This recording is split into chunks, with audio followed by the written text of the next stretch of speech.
Iraq के मशहूर और तारीखी शहर बाबेल में थोड़ा जोर से मारो, आज तुम्हारे हाथों में जान नहीं लग रही। एक ऐसा बच्चा पैदा हुआ जिसका नाम आने वाली नस्लों के लिए हिदायत, कुर्बानी और तौहीद की सबसे बड़ी निशानी बनने वाला था। ये वाला बुत किसके लिए बना रहे हो? शहर के बड़े ताजिर के लिए। कह रहा था कि इस बार उसके घर में बरकत कम हो गई है। क्या नया माबूद मदद करेगा? शायद नए माबूद को घर में रखने से उसका कारोबार फिर से चल पड़े। बाबेल का वो दौर अजीब था। गलियों में बुत सजते थे, लोग अपने हाथों से पत्थर तराशते, उन्हें शक्लें देते, फिर उन्हीं के सामने झुक जाते, उन्हीं से दुआ मांगते, उन्हीं से मदद चाहते और उन्हीं को अपना माबूद समझते। इब्राहिम अलैहिस्सलाम के वालिद भी बुत बनाते थे।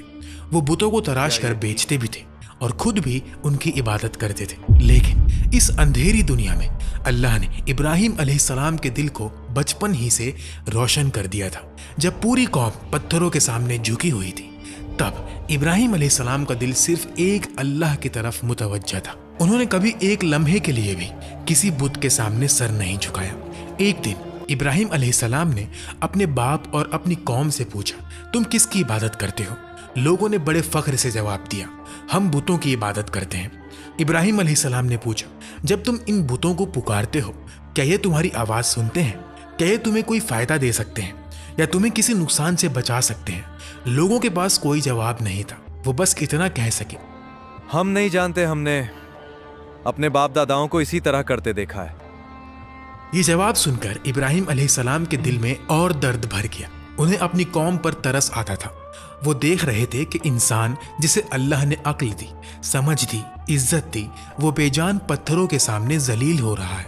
सबसे पहले इब्राहिम अलैहिस्सलाम ने अपने वालिद को समझाया।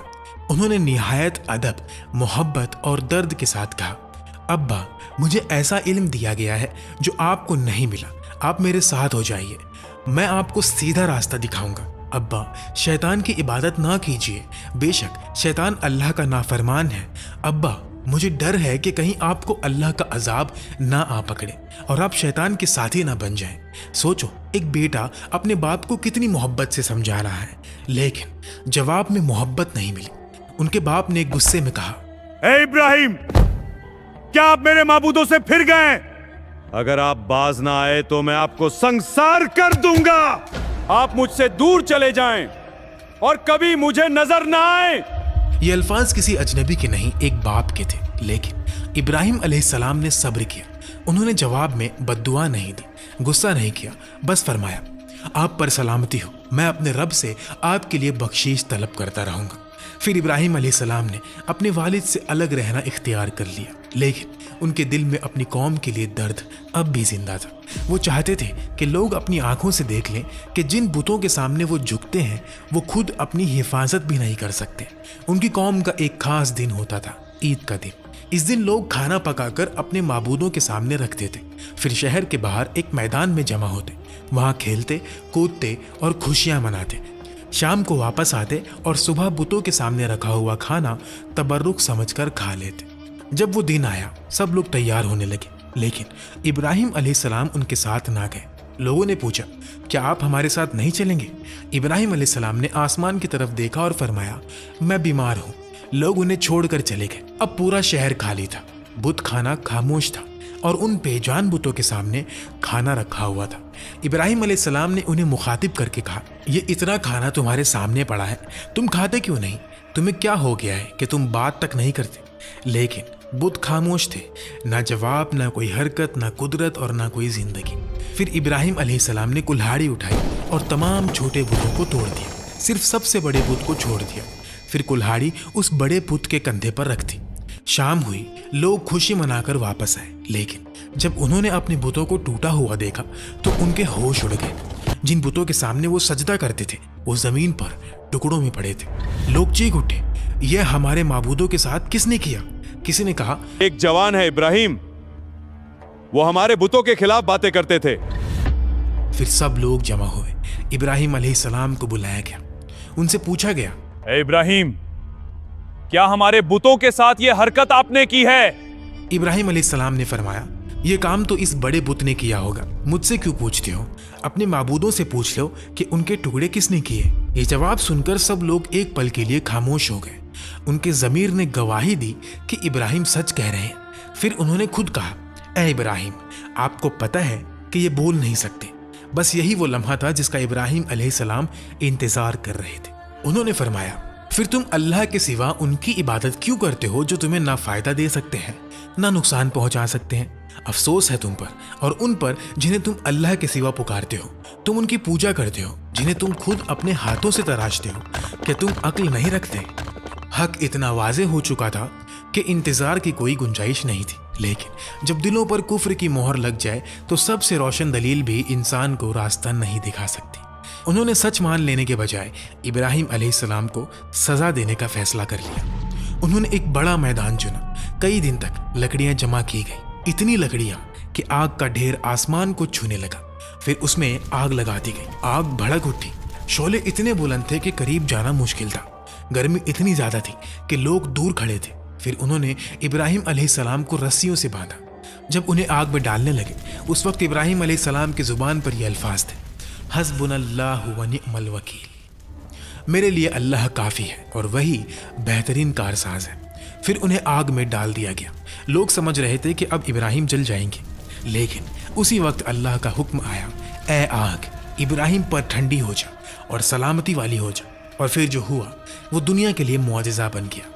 आग जो जलाना जानती थी अल्लाह के हुक्म से ठंडी हो गई। आग ने इब्राहिम अलैहिस्सलाम के जिस्म को नहीं छुआ, उनके कपड़े तक ना जले, सिर्फ वो रस्सियां जल गई जिनसे उन्हें बांधा गया था। लोग दूर खड़े देख रहे थे। वो समझ रहे थे कि इब्राहिम जल रहे होंगे, लेकिन जब उन्होंने देखा तो हैरान रह गए।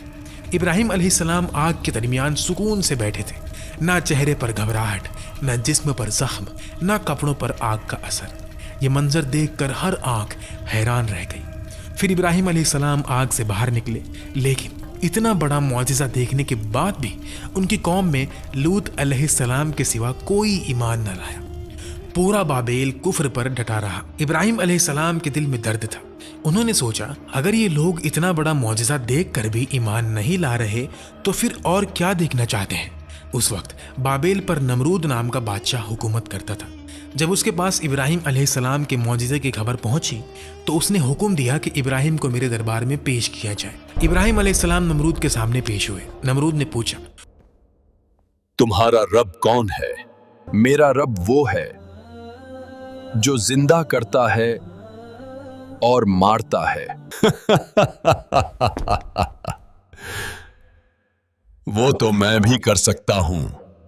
उसने जेल से 2 आदमियों को बुलवाया, एक को कत्ल करवा दिया और दूसरे को छोड़ दिया। बेशक अल्लाह सूरज को मशरिक से निकालता है तो तुम उसे मगरिब से निकाल कर दिखाओ। नमरूद के पास कोई जवाब न था। दरबार पर खामोशी छा गई। तकब्बुर का सर झुक गया। लेकिन नमरूद ने ईमान लाने के बजाय इब्राहिम अलैहिस्सलाम को शहर से निकल जाने का हुक्म दे दिया। फिर इब्राहिम अलैहिस्सलाम इराक को छोड़कर शाम की तरफ हिजरत कर गए। वहां उन्होंने अपने चाचा की बेटी सारा अलैहिस्सलाम से निकाह किया और कुछ अरसे वहीं रहे।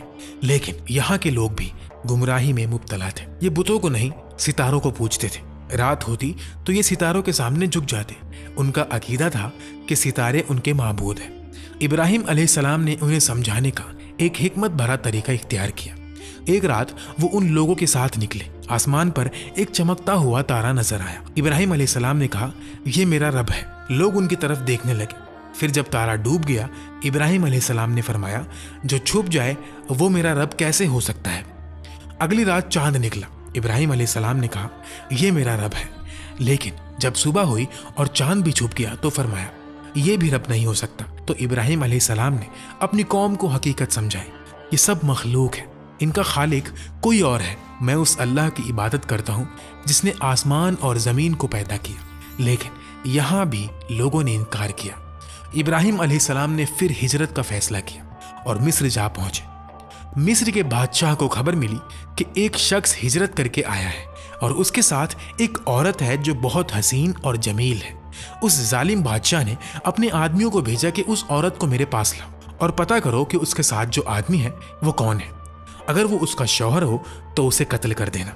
अल्लाह ने इब्राहिम अलैहिस्सलाम को इस साजिश की खबर दे दी। इब्राहिम अलैहिस्सलाम ने सारा अलैहिस्सलाम से फरमाया, अगर वो तुमसे मेरे बारे में पूछे तो कह देना कि मैं तुम्हारा भाई हूँ। इस रुए ज़मीन पर मेरे और तुम्हारे सिवा कोई ईमान वाला नहीं, इस लिहाज से तुम मेरी दीनी बहन हो। सारा अलैहिस्सलाम को बादशाह के महल में ले जाया गया। जब उस बादशाह ने बदकारी के इरादे से अपने हाथ आगे बढ़ाए, सारा अलैहिस्सलाम ने अल्लाह से दुआ की। उसी लम्हे उसका हाथ जम गया, वो चीखने लगा। दरबार के लोग घबरा गए। सारा अलैहिस्सलाम को खौफ हुआ कि अगर ये मर गया तो लोग मुझ पर इल्ज़ाम लगा देंगे।